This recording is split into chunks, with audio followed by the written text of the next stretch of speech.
What's going on, everyone? Welcome back to another video. I'm Michigan Sports Talk here. In this one, we give a little preview and keys to the game for Michigan's road game against Nebraska. Go over what to expect from this Nebraska offense, what Michigan's defense is going to have to do, and then also a weakness on Nebraska's defense that Michigan may have to exploit in this one. But make no mistake, this Nebraska secondary is elite. So we go over how Michigan may attack this Nebraska defense, and we also got some injury updates on the Michigan secondary, update on Zeke Berry, Rod Moore, and also an update on the offensive line, Giovanni Ohadi and Brady Norton, and why this is a big game for Grant Newsome and this offensive line group. It's all going to be in this video and more, so let's go ahead and get right into it.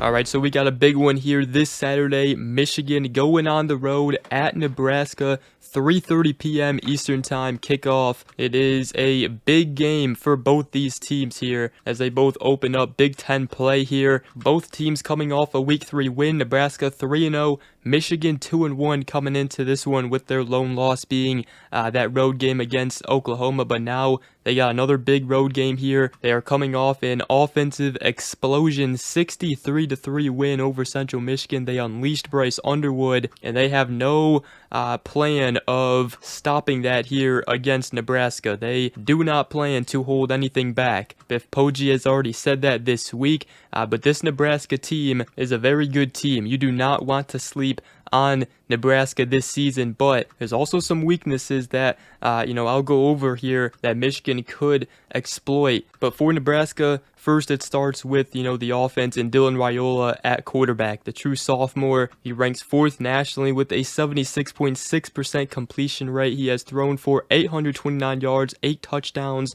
no interceptions on the season. And while the toughest competition they've gone up against is Cincinnati at the beginning of the year, this offense has looked very good, especially the passing efficiency. They have the 5th best passing offense in the nation, 1,099 pass yards this season, 9.90 yards per attempt. So this is a very pass heavy team, and obviously Michigan's secondary has been a question mark so far throughout the season. Definitely looked better against Central Michigan, obviously, but Nebraska has put together a good wide receiver core and some receivers that can go out there and make some plays for Raiola. They got 6'1" receiver in Isaiah Hunter. He's got 11 receptions for 163 yards and a touchdown. They came in the win over Cincinnati. Was a great catch in the end zone. They also got 6'3" receiver Dane Lee, who transferred from Kentucky. He's got 13 catches for 190 yards and 3 touchdowns.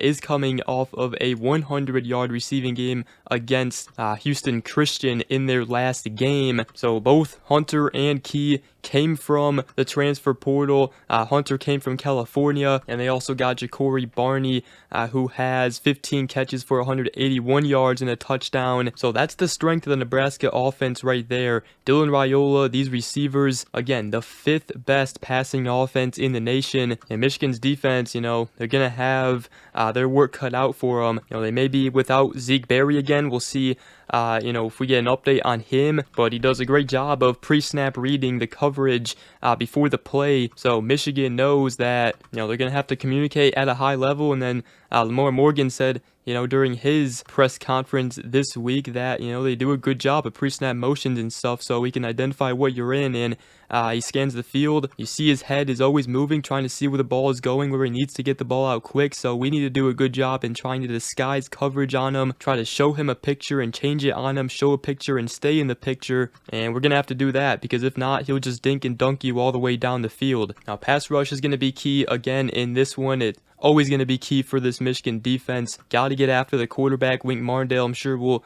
draw up some blitzes. And we saw Jashawn Barham really break out against Central Michigan. Hopefully we see more of him in this one, because he can be an absolute game wrecker. Now, Nebraska doesn't have too much depth at running back, but they do got a good one out of Emmett Johnson. He's rushed for 52 times for 326 yards and 4 touchdowns, but obviously Michigan has a stout defensive line, and it's always going to be, tough to run against them. So, alright, so Michigan has a big one coming up here this Saturday against Nebraska. And have you guys ever heard of the Sleeper app? Here's a little secret. It's more than just a platform for season-long fantasy leagues. The app offers so much more. And this week in this Michigan-Nebraska game, I am taking Dylan Raiola to pass for less than 224.5 passing yards. I trust the Michigan defense, Wink Martindale, to get the job done. I'm also going with Bryce Underwood to pass for more than 180.5 passing yards. And also, how about Justice Haynes? He has been on a tear recently. I'm going Justice Haynes anytime touchdown scorer. And those are my picks here for this Michigan-Nebraska game. A huge one for the Wolverines. Let me know what you guys think. Also, your early score predictions. And you can also use promo code MST. You'll get up to a $100 match on your first deposit. Terms and conditions apply. See Sleeper's terms of use for details. Currently operational in over 25 states. Link down below in the description. Check out Sleeper today. Now, we saw Michigan's offense explode against Central Michigan, but they got a tough one here against Nebraska, especially passing-wise. Nebraska has the #1 passing defense and passing yards allowed, allowing only 198 passing yards in 3 games and only 66 yards per game. Their secondary is very elite and very experienced. When you look at this secondary, they got senior nickelback, junior cornerback, senior safety. So there's a lot of experience. They are elite in the secondary, and it's going to be key for Bryce Underwood to not force anything against this elite secondary. And I really think, I know, Michigan just unleashed Bryce Underwood and started to pass the ball more and let him use his legs, which we will still see him using his legs. But I think the strength offensively for Michigan this one might be the rushing attack and the run game in this one with Justice Haynes and Jordan Marshall, despite probably not having Giovanni Ohadi in this one. Nebraska's rushing defense this season has not been that great. They ranked 75th in the country, allowing 136 yards per game on the ground. And we saw Cincinnati rush all over them, including their quarterback, who had 13 carries for 96 yards and 2 rushing touchdowns in that one. So expect Michigan to run the ball using Bryce Underwood in the run game as well. Whatever you got to do to go and win this game. So that's what Michigan might have to go out and exploit in this one. Nebraska's rushing defense, because again, that secondary is very elite. So expect Michigan to put up a lot of rushing yards in this one potentially. And again, Bryce Underwood only adds to another element in the running game with him using his legs in the running game. Defense has to account for that. So that's going to be potentially a big advantage for Michigan in this one. So let me know what you guys think. It's a little preview of this Michigan-Nebraska game. Again, a big one here in Lincoln, Nebraska. Do want to go over some injury updates here in the secondary for Michigan, because the secondary will be key on Michigan's defense going up against one of the best passing offenses in the country right now. As far as the latest on Michigan cornerback Zeke Berry, Lamar Morgan said that he's moving around trying to get some stuff going. He did it last week as well, and we're hoping to get him back this week. He's practicing and stuff like that. We just got to make sure he feels comfortable, and we don't want to re-injure anything. But he said, I'm excited if we can get him back this week. Now, we've seen a lot of freshman Jaden Sanders in the game, and for the most part, he's done very good for a true freshman. He wasn't an early enrollee either. Lamar Morgan said you never know when your time's ready, but a lot of guys aren't ready when their time comes, and he's done a good job of just working while he's waiting. He said when he got here, maybe the 7th, 8th corner on the depth chart had some injuries, beat a couple guys out, and he's done a good job. He said he's just mature. You can coach him. He's smart, really works really hard, and when his time was coming, he was ready to go. Now, we also got to see freshman Shamari Earls in the Central Michigan game. He's back from an injury. They got Josiah Edmond in there. So Michigan's starting to get some bodies back here in the secondary. As far as Rod Moore, Lamar Morgan said he's excited for him, been working really hard, and he said I think he's trending in the right direction, being physical, running, his velocity is really good at practice reps and stuff like that. So we'll see how Rod Moore is utilized against Nebraska. He should get out there on the field. Could have gone last week. Biff Poggi did say, this week that they won't put him in bad positions when he does return. Could mean, he plays very limited snaps, getting his, feet wet before the bye week. But getting him back for Big Ten play here, definitely crucial for the Wolverines. Just having that leader out there in the secondary, getting everybody in the right positions is going to be huge for this defense. And then Grant Newsome also spoke to the media. He said that both El Hadi and Brady are working through lower body injuries. Brady is a little farther ahead than Gio is, but we're hopeful we'll have both back for this weekend. Now, don't expect El Hadi to come back for the Nebraska game.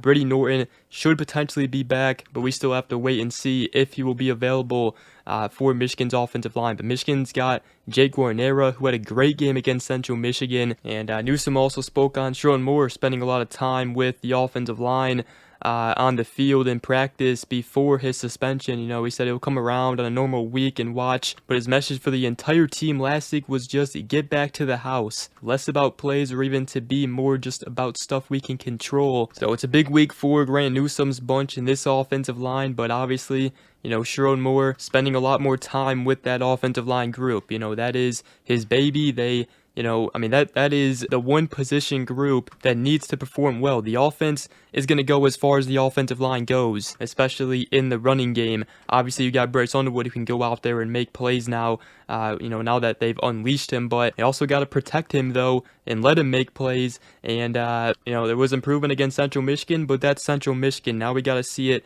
against a better opponent like Nebraska. So definitely a big game for the offensive line and Grant Newsome right there. So it's going to be a big one this Saturday. Season-defining game. Michigan can't afford to pick up a second loss here early in the season. And obviously without head coach Sherrone Moore, he's already put together a game plan, strict instructions, like Biff Poggi said, for this week and for the prep against Nebraska. This team, these players going out there playing for their head coach. And again, whatever you got to do to go on the road and pick up this win, that's what you got to do. But with that, that's going to wrap up this video. Hope you guys did enjoy. If you did, make sure to go ahead, drop a like, comment down below, and subscribe for more if you are new around here. I greatly appreciate it. And know that we will see you guys in the next video. Go Blue.